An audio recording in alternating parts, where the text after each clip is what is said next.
Praise God. Welcome to our High Five devotions. Let's turn our Bibles to Ephesians chapter 2, verse 10 for our devotion today. For we are His workmanship, created in Christ Jesus for good works, which God prepared beforehand that we should walk in them. Apostle Paul was talking to the Ephesian Christians who considered their salvation as something very great. So Paul reminds them, you don't have to be so proud about this salvation. It is a gift from God. So don't think too high about yourself. Then he talks to them like this. You are His workmanship, or we are His workmanship, created in Christ Jesus for good works, which God prepared beforehand that we should walk in them. According to the Cambridge English Dictionary, workmanship means the skill with which something was made or done.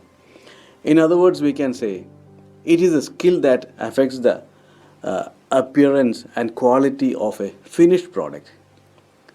When the Bible says we are God's workmanship, it does not refer to our physical birth, but it refers to our spiritual birth.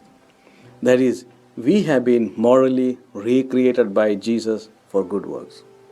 Now, if God says that His children, that is His chosen ones who are created new in Christ Jesus, are His masterpiece, just imagine how precious we are to Him and how proud He is about us.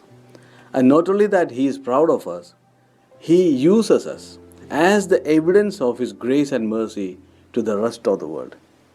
Which means we are something crafted with skill by God for His purposes.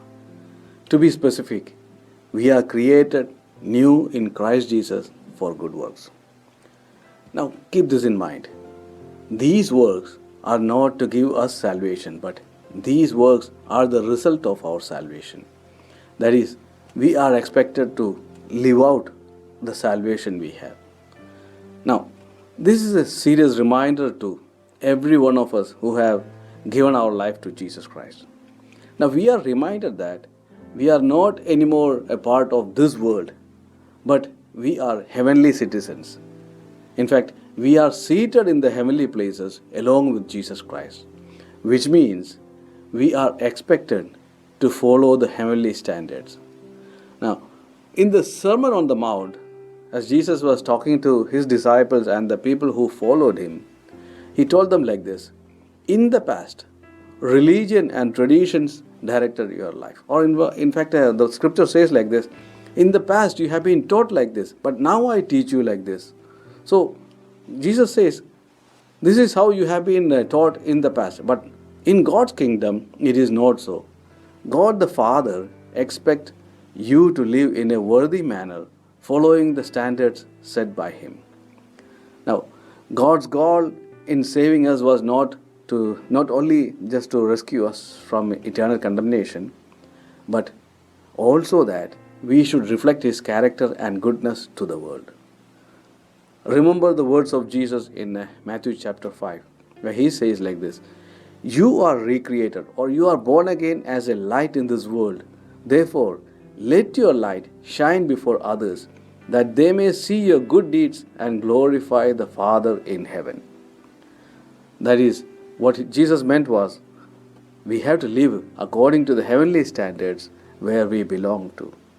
Now let me close down with these reminders to you. Good works does not save a person, but they are the result of their salvation. Good works arise out of true faith. Good works conform to God's law. Good works are done for God's glory. God bless you.